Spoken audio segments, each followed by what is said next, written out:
ধরুন একটা জোকার দিনের বেলায় সবার সাথে হাসি খুশি, আর রাতের বেলায় সে হয়ে ওঠে ভয়ঙ্কর এক নেই। আমেরিকার ইতিহাসে এক ভয়ঙ্কর অধ্যায়, একজন মানুষ দিনে জোকার আর রাতে সিরিয়াল। সে 33 জনকে খুন করে নিজের বাড়িকে বানিয়েছে কবরস্থান। সে হলো জন ওয়েন গ্যাসি, কুখ্যাত ক্লাউন। আজ জানবো সেই কুখ্যাত সিরিয়াল কিলারের গল্প।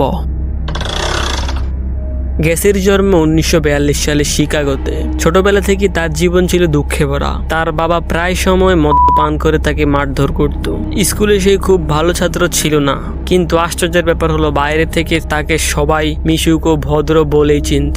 অথচ জমে উঠেছিল অন্ধকার একদিক। মাত্র 14 বছর বয়সে তার বিকৃত মানসিকতা স্পষ্ট হতে থাকে। তখনই সে নিজের প্রথম ক্রাইম করে, একটি ছেলেকে কিডন্যাপ করে। কিন্তু সে ধরা পড়ে এবং জেল কাটে, কিন্তু কয়েক বছরের মধ্যে মুক্তি পেয়ে আবারও সমাজে ফিরে আসে। তখন কেউ কল্পনাও করেনি এই মানুষটা একদিন ভয়াবহ হত্যাযজ্ঞ চালাবে। জেল থেকে বের হয়ে গ্যাসি বদলে যায়নি, বরং নতুন মুখোশ পরে সমাজে ঘুরতে থাকে।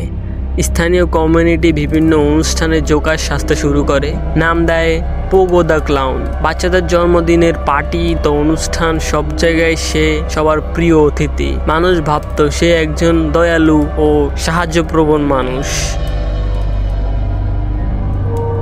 কিন্তু রাতের অন্ধকারে সে দেখাতো তার আসল চেহারা। তরুণ ছেলেদের নানা অজুহাতে নিজের বাড়িতে নিয়ে আসতো, সেখানে তাদের নির্যাতন করতো এবং হত্যা করতো, আর মৃতদেহগুলো চাপা দিত তার নিজের বাড়ির নিচে তৈরি করা গোপন কবরস্থানে।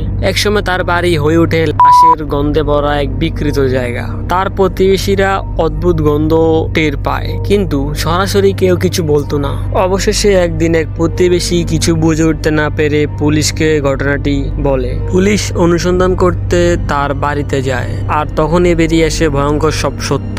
বেসমেন্ট খুঁড়ে একের পর এক লাশ বের করতে থাকে। অবশেষে মোট 29টি লাশ উদ্ধার হয় তার বাড়ি থেকে। বাকিগুলো ফেলে দেওয়া হয়েছিল কাছের নদীতে। 1980 সালে শুরু হয় গ্যাসের বিচার। আদালতে সে নিজেকে মানসিক রোগী প্রমাণ করার চেষ্টা করেছিল, কিন্তু প্রমাণ পাহাড় সমান। সাক্ষীদের জবানবন্দিতে উদ্ধার হয় লাশ, সব মিলিয়ে রায় স্পষ্ট হয়ে যায়। তাকে দেওয়া হয় মৃত্যুদণ্ড। অবশেষে 1994 সালে লেথাল ইনজেকশনের মাধ্যমে শেষ হয় তার জীবন, কিন্তু শেষ মুহূর্ত পর্যন্ত সে অনুতপ্ত হয়নি।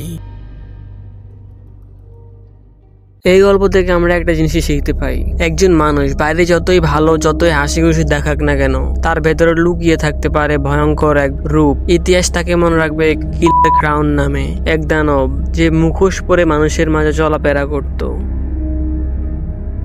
তো আপনার কি মনে হয়, সকলকে কি বিশ্বাস করা উচিত? আপনার মতামত কমেন্টে জানান। ভিডিওটি ভালো লেগে থাকলে একটি লাইক করে চ্যানেলটিকে সাবস্ক্রাইব করে পাশের বেল আইকনটি বাজিয়ে দিবেন, যাতে এরকম আরো বিভিন্ন ধরনের গল্পের ভিডিও তাড়াতাড়ি পেয়ে যান। তা আজকের জন্য এতটুকুই। আল্লাহ হাফেজ।